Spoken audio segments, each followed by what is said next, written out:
En la penumbra que se extendía sobre el monte Fuji, un lugar cargado de secretos y sombras ocultas, se erigía un bosque que parecía vivir por sus propias reglas.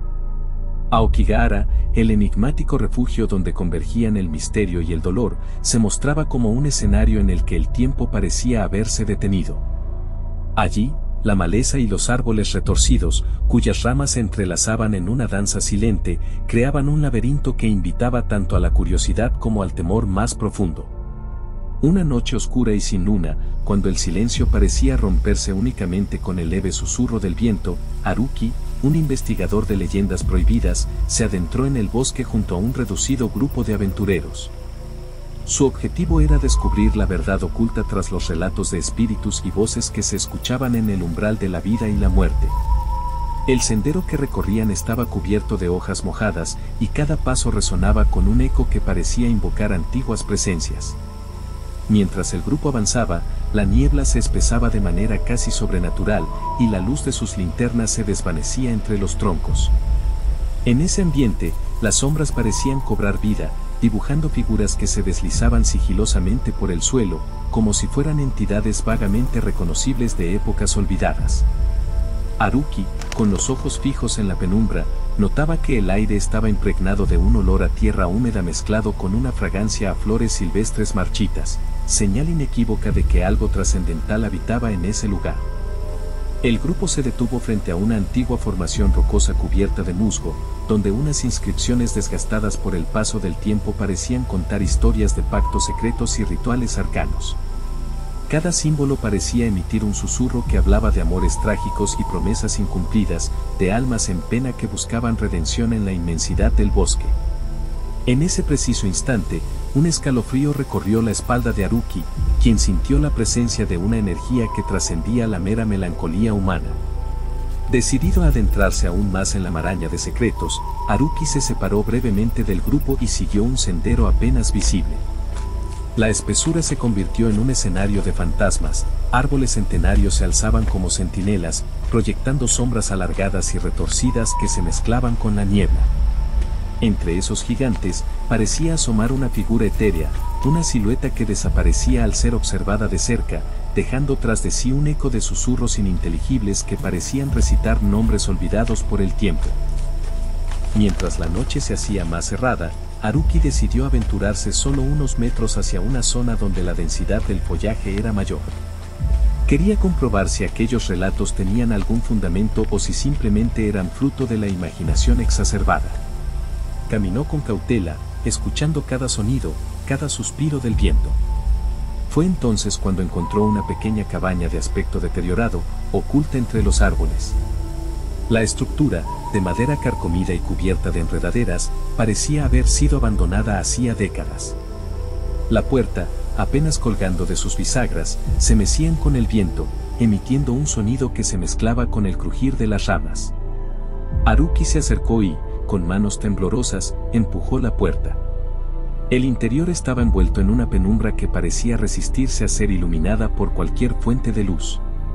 Con una linterna en mano, exploró cada rincón, descubriendo restos de una vida que había quedado atrapada en el tiempo, fotografías en blanco y negro, diarios con páginas desgastadas y objetos personales que contaban historias de amores perdidos y esperanzas truncadas. En uno de los diarios, encontró anotaciones que hablaban de pactos y rituales, de voces que se escuchaban en la noche y de presencias que acechaban a aquellos que osaban perturbar el reposo de los espíritus. Afuera, el silencio se había transformado en un murmullo constante, como si el bosque mismo conversara en lenguas olvidadas. Haruki sintió una punzada de inquietud y decidió regresar al grupo. Al salir, la niebla parecía haberse espesado, envolviendo la cabaña en un halo misterioso que hacía difícil distinguir la realidad de la fantasía. De regreso en el campamento, compartió lo hallado con sus compañeros, quienes lo miraban con mezcla de asombro y temor. La revelación de aquellos textos antiguos les hizo comprender que el bosque guardaba secretos que superaban la comprensión humana. Durante las horas siguientes, el ambiente se volvió casi irreal. Los susurros se intensificaron, y en el aire se percibía un aroma a tierra mojada y a hierbas silvestres que recordaba a la fragancia de momentos difíciles y despedidas. Los relatos se entrelazaban con la sensación de que algo, o alguien, observaba cada uno de sus movimientos. En el crepúsculo, la silueta de una figura parecía desplazarse entre los árboles, desvaneciéndose tan pronto como se intentaba distinguir su rostro. La incertidumbre y el miedo se apoderaron de cada integrante del grupo, pero la determinación de descubrir la verdad era más fuerte que el terror. En un momento de quietud que parecía desafiar la realidad, el grupo descubrió un claro en el bosque, iluminado de forma casi sobrenatural por una luz que parecía emanar del propio suelo.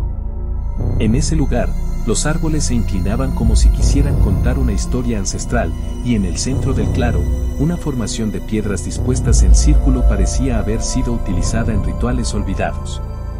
Allí, entre murmullos y suspiros del viento, se percibía el eco de antiguas invocaciones, como si el suelo mismo estuviera marcado por la presencia de aquellos que jamás hallaron la paz. El ambiente se cargó de una tensión palpable y, en medio de aquel escenario casi onírico, el grupo sintió la ineludible presencia de algo que desafiaba la lógica. No era solamente el peso de la melancolía de las almas perdidas, sino la sensación de que fuerzas primordiales se manifestaban en formas que desbordaban la comprensión humana. Haruki, aún con el diario en mano, se preguntaba si aquello era una manifestación de la propia naturaleza del bosque o la revelación de secretos que la humanidad había tratado de enterrar bajo capas de olvido. Cuando la aurora comenzó a despuntar, disipando lentamente la densidad de la niebla, los aventureros emergieron del bosque con una mezcla de alivio y desconcierto. Cada uno llevaba en sus ojos la marca indeleble de una experiencia que desdibujaba la frontera entre la realidad y la fantasía. Los relatos de la noche se esparcían en sus pensamientos, formando una red de leyendas vivas que parecían cobrar vida en cada rincón del bosque. El regreso al mundo exterior no fue un escape, sino el inicio de una transformación. Las voces y sombras de Aokigahara, con su aura de misterio y terror, quedaron grabadas en el alma de aquellos que se atrevieron a escuchar sus secretos. Haruki, en particular, comprendió que el bosque no era solo un lugar de desesperación, sino un portal a un reino donde lo inexplicable reinaba sin clemencia, donde cada susurro y cada sombra contaban una historia de amor, pérdida y pactos oscuros.